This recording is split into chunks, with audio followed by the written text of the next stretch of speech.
So one of the things that we do is we put on events. And one of our favorite events to do is a road race because I'm actually a soccer player and a runner, and we like to bring people together in a field or wherever we may do it. And so for the past 3 years, Fostering the Family has put on a road race. This year, we did it at a new park. It was beautiful and on the water, and we had and it was going to be this amazing day with all these other nonprofits out there and churches and corporations. And we were watching the weather for a long time, and it appeared that even though we've done many a rain dance, that the rain gods were actually going to pour on us more than they had in any day in South Carolina for the entire summer. Well, it's almost fall, but so we went back and forth about whether we should cancel this event. And I was like, no way, there's not a chance we should cancel. This is serious. We've dealt with a lot of people. We need to carry on. And then I woke up on this bright and delightful morning, September 10th here in South Carolina. And I woke up because it was raining so hard you couldn't even see outside. And I was like, I definitely am staying in bed. Like, this is like a terrible idea. Like, the weather is so bad. And Kim had been checking out her map. Kim said, it's green in all of these places except for this small little place that, God is protecting in Rock Hill, South Carolina. So we're going to go forward with this race. So we believe, Kim, that it was not going to rain on this one little park called Ebenezer in Rock Hill, South Carolina. But Kim happens to not be right at all, because we all go to the field, and it is torrential rain. Now, there's no tornadoes or hurricanes, so it's not like all year probably. And we have all of our partners in the field setting up tents, and all these people getting ready to run. And Kim, honestly, is probably my on, and she's doing 360s in the field to dancing. Was an event that still went. We had the majority of our runners still come, but it was one of the wettest days of our entire life. So the weather didn't go the way we wanted, but the dancing queen was right that God definitely moved that day with whatever we were doing. But most of the other people who had events that day canceled them. So we figure that we're pretty strong and hardy in what we do. Yeah. Well, hello, this is Don. And this is Gina. We're with Focused Healthy Family, and this is podcast number 48. And today we're talking to Kim Trainer, the CEO, and Susie Boyle, the Director of Outreach and Partnerships for the Fostering the Family organization. And we're going to be talking about foster care and adoption for families. But before we get to that, let's hear from our sponsor.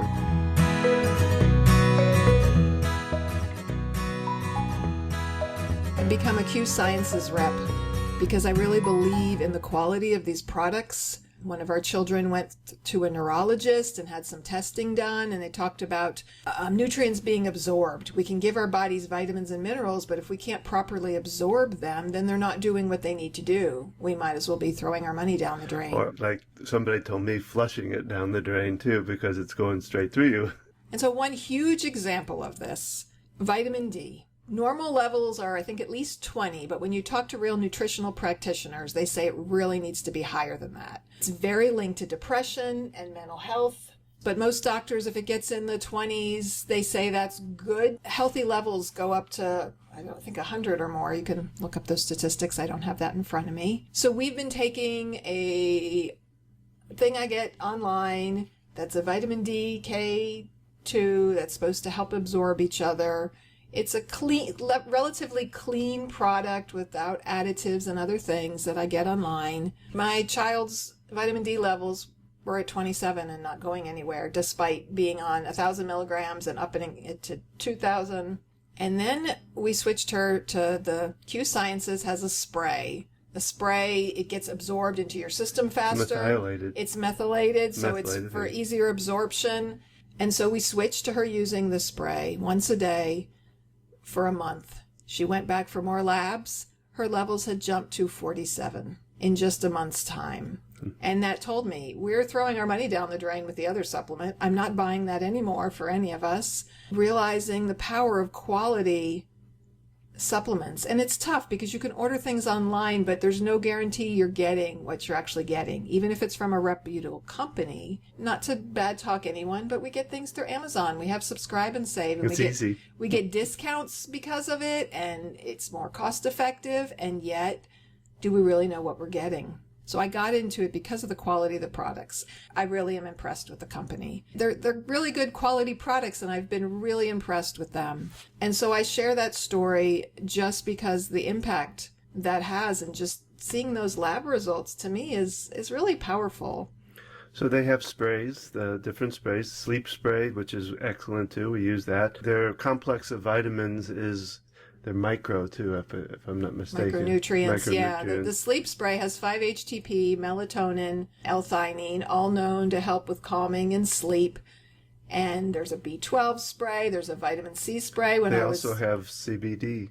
Yes, they have a large selection of high quality. Well, it's full spectrum hemp oil, not just CBD. It's the full spectrum hemp, which is the whole plant, getting all the nutrients that can be helpful for all levels of healing. We have a topical cream I've used, and I want more of it, rubbed on achy joints and muscles. I've used they even have a THC free hemp oil for anyone who's concerned about drug testing, that it's completely free of the THC component. I have been super impressed with the ingredients that are in these different products. So if you want to learn more, go to focusedhealthyfamily.com/Q Sciences. That's just the letter Q, Sciences, and you can find out all about this. Try it out. Yeah.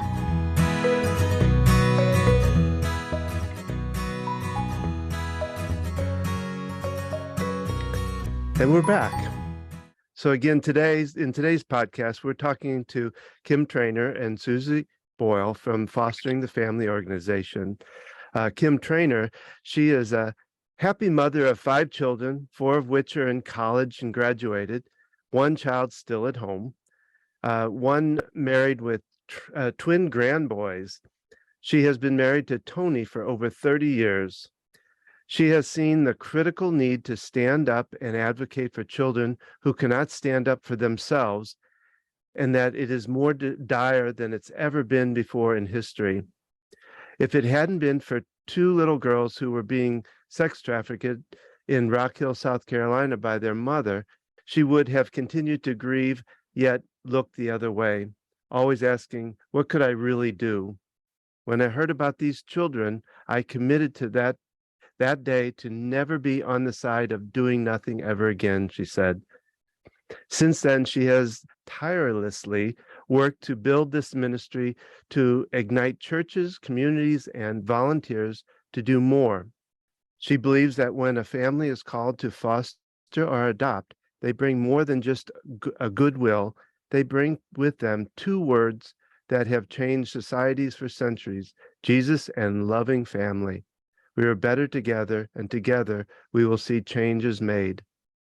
Susie Boyle, the Director of Outreach and Partnership, she is passionate about working with the least of these, and have been since her heart was touched and forever changed by fostering a sweet little girl in 2005 in Michigan. Yes, so welcome. We really appreciate you guys being on. Oh, excuse me, I use use guys, so I hope that's my Midwestern coming out in me. But we really appreciate you being on. Both of you being here, and I loved your story, Susie. Having to put on an event and juggle it around rain. Well, you're like the postman, I think. Know that neither rain nor sleet nor snow will stop you from getting to this. Well, one of the segues that we said that day was, when a child goes in foster care, they don't get to choose what situation they enter. And sometimes it might be rainy, and sometimes it might be the sun shining. But you know what? They have to make the best of it. And so we can do that for a couple hours. So that was one of the redeeming things of that day.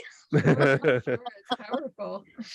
Yeah. Well, and I really like the overall what you are doing in this are helping to almost redefine families in these communities, and that it's, that families aren't just a mom and dad and 3 kids or whatever. It's, it's foster families. It's, all different types of families. And I think that's really cool. I just wanted to, commend you on that. I think that's neat that you helped to build this idea of family, that it's a lot more than what we might imagine. Right. And we're anxious to learn more about what you do.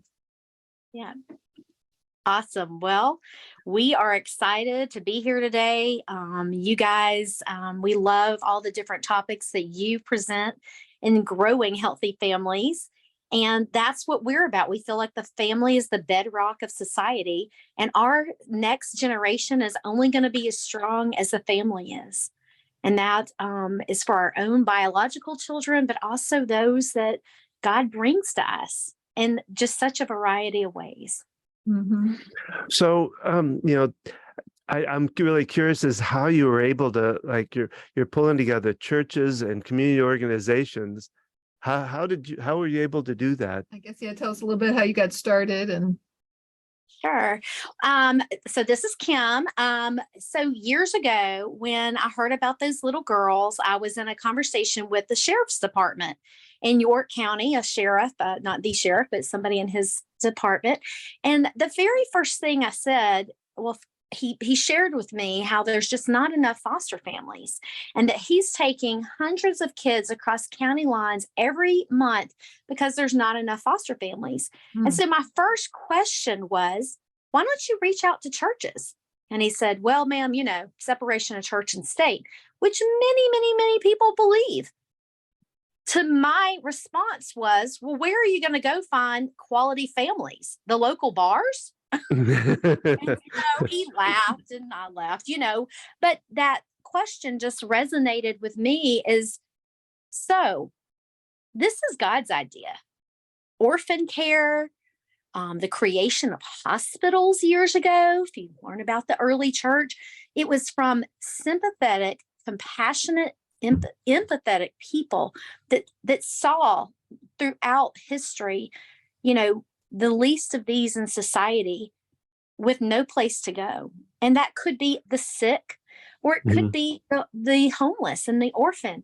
And for generations, for thousands of years, the church has stood up and said, we're going to help. We're going to be a catalyst for change. And so with that in mind, and also the Bible verse that really drives our ministry is James 1:27. That, your religion is worthless if you don't care for the orphan and the widow. And so in our American society, we feel like that orphan is children in foster care. Mm-hmm. And those that are the widows are a lot of single moms that are really stuck in a really hard place. And so we're happy to say churches are arising. And we're coming together. It's kind of a slow process. At times we've been a little discouraged because we're like, where is the church? Because we would hope by now we could have hundreds. But, there's so many social justice issues that the churches are a part of. And Susie actually came up with something a few weeks ago. Susie, do you want to share about the homeless, those in prison, those sex trafficked, what you said about that? Well, we were talking about how it appears that the church is in a place right now where a lot of times they have a passion for the homeless. They have a passion for the single girl pregnant. They have a passion for kids, for people in prison. They have a prison ministry. They have a sex trafficking ministry. And what we said is, if you have a passion for all of those things, then you have a passion for foster care and adoption. Mm-hmm. Maybe you just don't understand that 50% of the homeless population actually comes from kids in foster care. And 50% of the prison population comes from kids in foster care. Mm-hmm. And 60 to 70% of the people who are sex trafficked comes from people who have spent who have spent time in foster care. Mm-hmm. So if you care about education, that's true too. only 56% of those from foster care actually graduate from high school and 3% from college. So if you want to actually make change, then how you can do it is getting to it at the beginning stages with these tiny kids and teenagers, young kids, and not these adults who are already broken and we're trying to fix them later. So let's start at the beginning. That's powerful. That's powerful. Yeah. That speaks to our whole mission as far as helping families and communication and connection and how important that is with kids. Yeah, I remember we interviewed a gentleman named Richard Villasana, and he talked about within 6 days of coming out of the system at 18, I think, when they do, that they can be trafficked. So many things can happen to them within such a short period of time that it's so important to get them, like you say, going early with this and getting them younger to help them to get ready for life. I think is important. Yeah, well, and that's our whole premise is if you can get to children when they're young, we're changing the next generation. And that's why there's so much hope in our ministry and igniting churches and the people of God and communities throughout our state, because, we're seeing it as systemic change, lasting difference. And so that's why we're so incredibly passionate about this vision and mission that we're carrying forth. No, it's great. And I was looking at a lot of the statistics that you have on your website, and I was just kind of curious. You said 50% of foster parents quit within the first year, and I was just curious as to what you think the cause of that is. I think that there's actually multiple causes, and part of it is just the lack of knowledge of what this looks like. Because what it appears to look like is you're going to help a child, and it's a child, and it's no big deal. And what the truth of the matter is, the child has experienced incredible trauma and is going to change the dynamic of your family. So it's really not that easy. Sometimes they don't get all the information that they should get when somebody's going to drop this child off. Maybe it's the system. They don't say what the history of the child is for multiple reasons. One, they don't know. Maybe nobody knows. Or one, they may be afraid that once I tell you what's actually gone on with this child, your answer will be no, and I'm going to have nowhere to place this child, right? So I think our expectation doesn't really meet the reality of what's going on. That we talk about very significantly, though, is when we rise up the family, when we rise up families in the church to help, that the new number instead of 50% is 90% 2 years later around this foster family to help them, to make the meals, to perhaps babysit, to maybe mow the lawn, to pray for them and to support them. Then 2 years later, 90% of the families will still be there if they have assistance from the church or from a community. Yeah, that makes a lot of sense. Do you have your own kind of training or program to help these families that want to foster then? I'll answer that. So if a family wants to foster or adopt, we have resources that we can refer them to foster and adopt. But when a church particularly or a foster family calls us and needs help, like they're drowning, first of all, one of the things that we do is network them to other resources throughout the state that is available to them. Let's say they're having trouble with their child that is just seemingly out of control. And a lot of that stems from trauma from their past and things that have happened. So we can refer them to different other agencies across the state that this is their secret sauce. This is what they do. What we do is ignite churches to build something called Family Advocacy Ministries, and ultimately being self-sufficient so that years from now, that ministry is still functioning and is still reaching into their community to help foster adoptive and kinship families. And at times we have a couple of churches that are even reaching into biological situations and helping, let's say, unwed mothers. There's been a big turn with Roe versus Wade, and we've seen how challenging in some instances. That can be for, what is the church going to do? What is that going to look like? But what a beautiful thing when people can come around those young moms. That's one of the things we do. We call these care communities. And that's that wraparound support that can come around anyone. It could be a widower, that just needs a few months of a little bit of TLC. Primarily, our focus is foster families that just need somebody to know we're a team and we're around you. And it could be for 6 months to a year.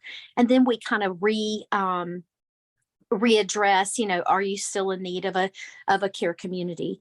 We have something called an advocate clinic that we encourage our church liaisons to go to kind of learn about the training that we have. And then we have a technology platform that keeps everyone organized, your events, your volunteer base, the foster families and what their needs are. And it's something that it's like it has a bow on it that keeps everybody in that system, so that it's not just this random, oh yeah, let's go take a meal to somebody. That's not it at all. What it is we're forming teams around people who aren't fostering that can help empower those that are. Oh, wow. Yeah, it makes me think of takes a village to raise a child, and it absolutely does. we all need a village of support, to raise even us and couple, we've got kids with special needs, with anxiety disorders, and we have to have a network of support. And so absolutely. I only see how even more important that is for someone taking a child into their home and knowing almost nothing about this child and their past, and not knowing what to expect and wanting to do it but not really knowing enough, right? And how important those support and those resources are. Well, and you mentioned in there about the disrupt, and I'm now you mentioned it, or the statistic on there is about adoptive placement, but I would imagine, I'm kind of curious of what you mean by disrupt, for one, and does that also apply to a fostering versus just adopting? Are you looking at a stat on our website? Well, yeah, it says 65% of adoptive placement disrupt is how it said. And then it talks about then the child is returned to foster care. Yeah, I think that it's speaking a little bit to adoptive placements. Sometimes some of those don't work as well. Yeah. But the effect of kids in a foster placement who get their foster placement changed is super significant. So right now, currently, I have a family that I've had in care for over 3 years, and they have 3 children that have used combined over 10 different placements because the kids are separated. And some of the stats of that are the chance of the kids being adopted falls every time that they get moved, or as well as every time they have a new Department of Social Services worker. Yeah. It's less and less and less likely. Now, in this case, the children are 4, 12, and 16. The 4-year-old's already been adopted because he's been in care by the same family for a long time. But as you get older, it's harder. They're harder to place or harder to stay where they are. So I think hopefully the blessing will be for these 12 and 16-year-olds that there's a chance they actually may be adopted this year. It's looking that way. But statistically, that's not typically what happens. Statistically, it's really very, very difficult once they get moved and moved and moved. And are all 3 of those the same family, or are they brothers and sisters, or they're not? Yeah, they actually are the same family. And typically we really want to keep kids together. Yeah. This was a complicated case for various reasons. And in some ways it wasn't in the best interest of the children to be kept together necessarily. The baby, who is now 4, lived mostly in foster care. So these siblings to him, he doesn't even really know them as his siblings because he was in foster care for the majority of his little life. Okay. So it's a little bit more harder for his older brother and sister because they remember him in their home. Yeah. But he doesn't, he probably doesn't have very many memories of that. Right. So, but yeah, typically it's better for the children to keep them together in a home as Sure. well. But I imagine that's so difficult to do, to get, more than one child adopted, to keep them together. And I Yeah. take it you work on the adoptive side too, not just fostering. It sounds like you do help facilitate adoptions. Is that correct? Well, for me, I'm a volunteer guardian ad litem. Do you know what that is? Yes. Yeah. So I'm the voice of kids in foster care, but obviously the what we want to see happen for them is for them to either stay with their biological family or for them to seek permanency, right? So the end result is hopefully adoption into a loving home, So, but we also, I do that as a volunteer job, which kind of falls into my role with fostering the family, where we are a bridge ministry. And that means, as Kim was speaking of, we bridge as many different people, communities, churches, nonprofits, all together for the same cause, which is to get children into a loving, permanent home with support around them, ideally from the church. Right. Well, and I was going, talking about being the guardian ad litem. I was going to ask you about how involved does your organization get with the legal side of it, going to court and doing things like that? Because we've been talking. In fact, we interviewed a couple of different people from CASA, which is about court-appointed special advocates. Right. And one of the people we talked about guardian ad litems and just understanding that. So what part does your organization play in the legal aspect? Well, a couple things there. For South Carolina, guardian ad litem actually is the same thing as a CASA, what we're talking about. It's just called something else. There is other guardian ad litems too that are like lawyers that are actually paid and appointed mostly in like divorce cases. Right. But for us, CASA and guardian ad litems are the same. As far as fostering the family, there's a few different things we do. Kim has been to the church house to pray for certain situations and certain outcomes for babies that have been dropped off at the hospital. So that's a big thing we do. And one of the more important things we do is we have been on the advocacy team for foster care and adoption to the governor of South Carolina. So we've been on a committee to help change policy in our state that isn't running as efficiently and as effectively as we would like to see, and is leaving kids in care for years without finding them permanency. Right. Oh, that's powerful. Yeah, because that's the way the laws are, is it affects how things are run. And so that's wonderful that you're doing that work. Well, as funds are available back to the adoption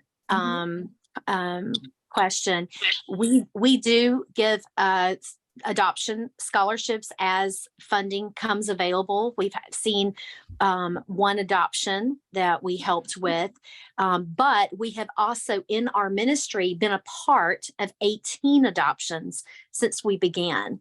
And so, that is from kids that were in foster care that ended up being adopted. So that's a really beautiful thing to just contribute to that permanency place.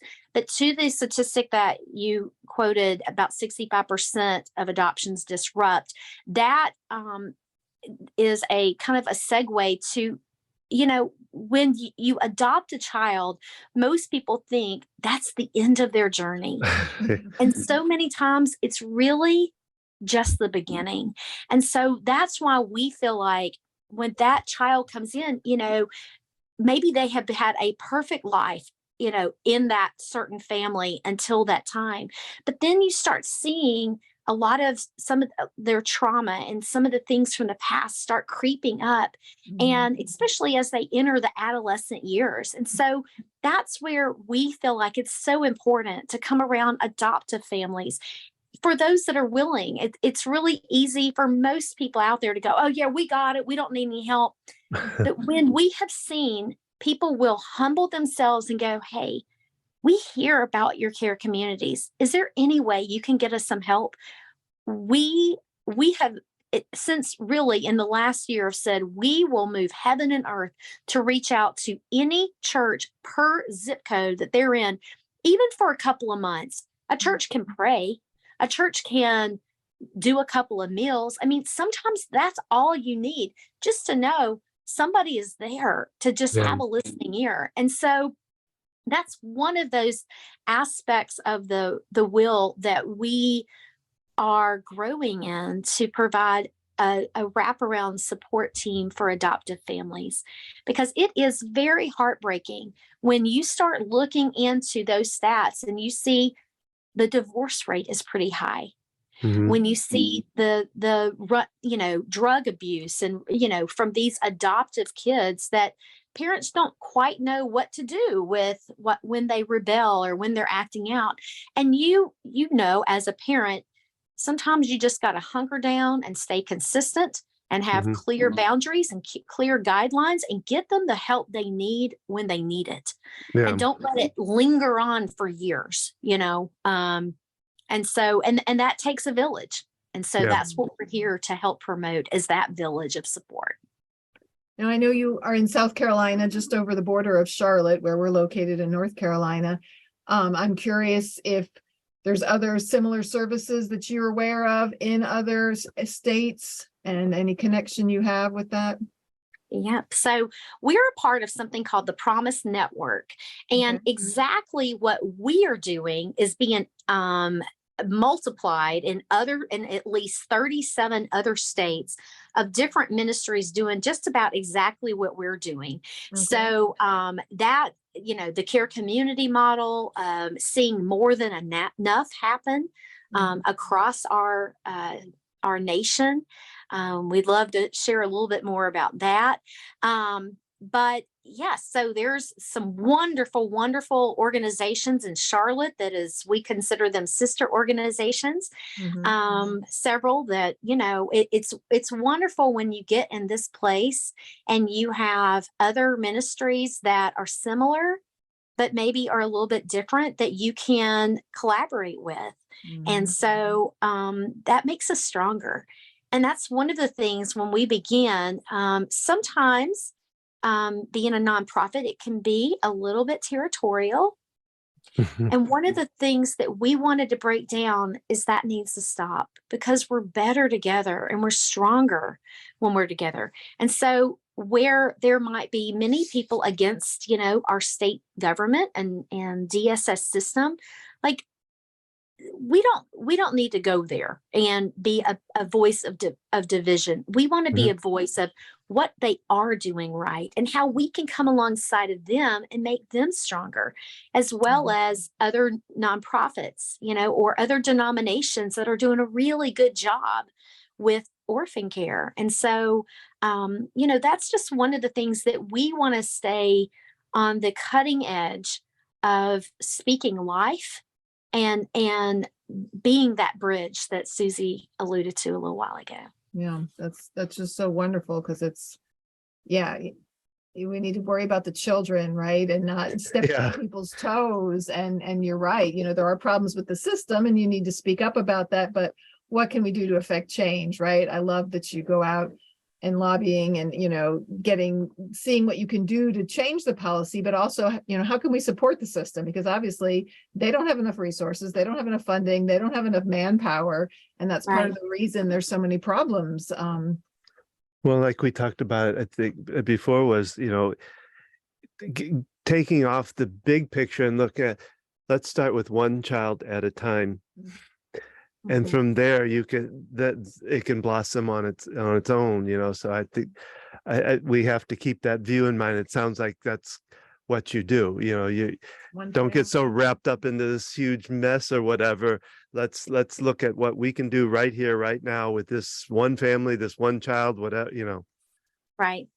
And, when you're the new guy on the block, I mean, we are a ministry that's less than 5 years old.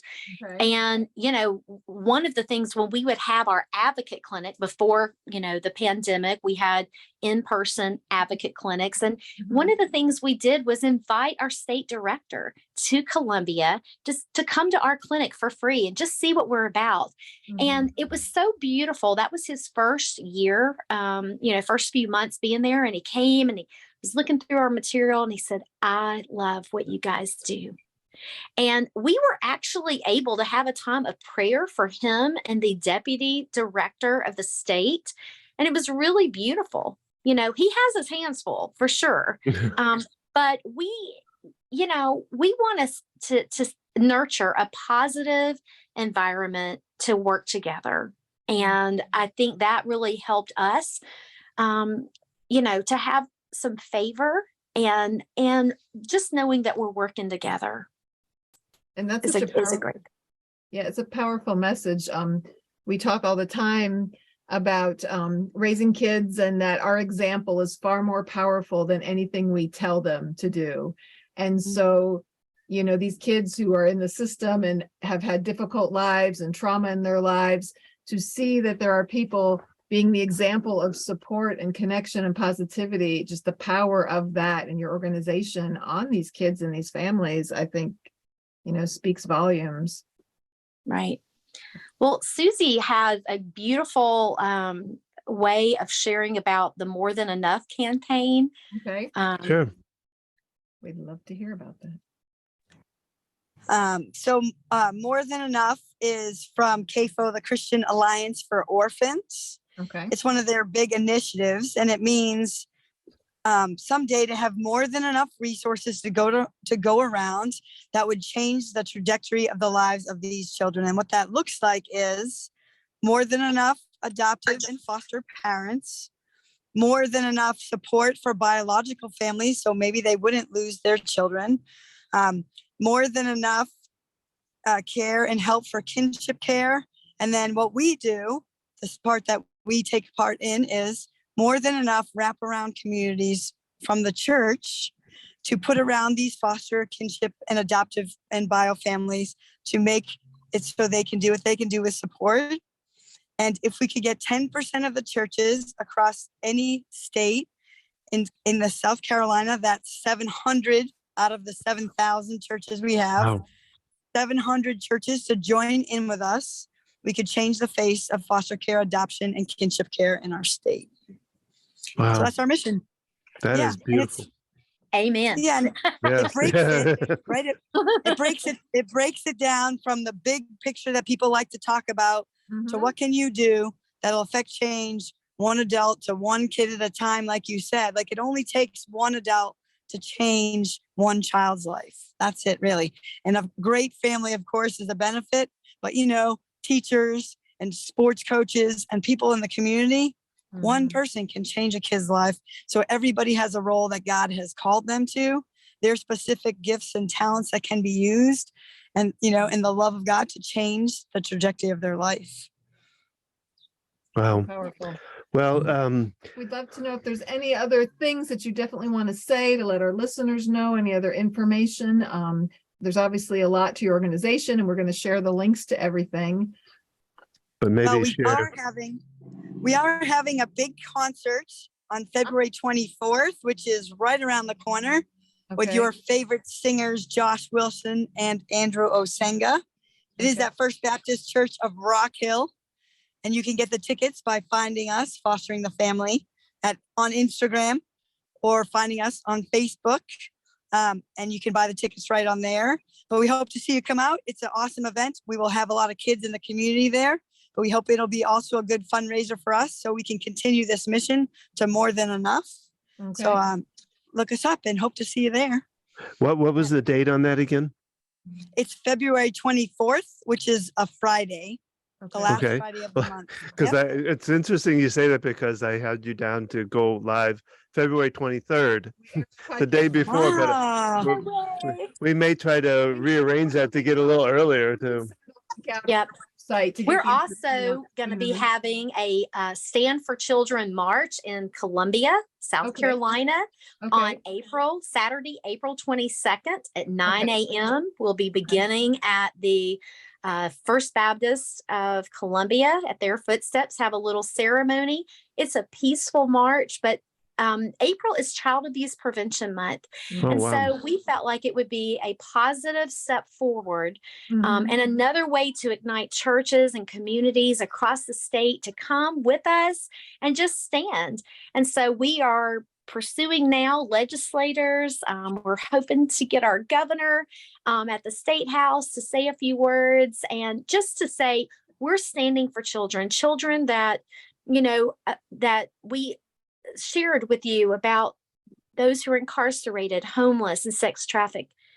We want that to stop, and we want it to begin as early as it can so that they have a chance in life instead of the negative. So lastly, is what is the best way for people to find out more about this wonderful organization? fosteringthefamily.org. We have a wonderful website, and that will connect you to us on how to get involved, how to bring a family advocacy ministry to your church, and also how to donate. Because, as you guys, we are fully supportive from donations. So, in whatever way people are led, we want to have an answer for them on how to get involved. Wonderful. Well, we thank you for being part of this again and joining us in. We will share all that additional information and the links to your events coming up so that people can access those. And we're just so happy to talk with you both today and learn all about your organization. Thank you for being part of this. Thank you, Yeah, y'all. thank you. We appreciate it. Yeah. So that's our podcast for today. We hope you have enjoyed it. We'd love to hear from you. Be sure to leave us a comment. And if you like what you heard, please check out our website to learn more about our parent coaching program and the other classes and workshops that Don and I do at focusedhealthyfamily.com. Visit us on Facebook at Focused Healthy Family, Instagram, Gina at Focused Healthy Family. And remember, how you speak to children shapes their future.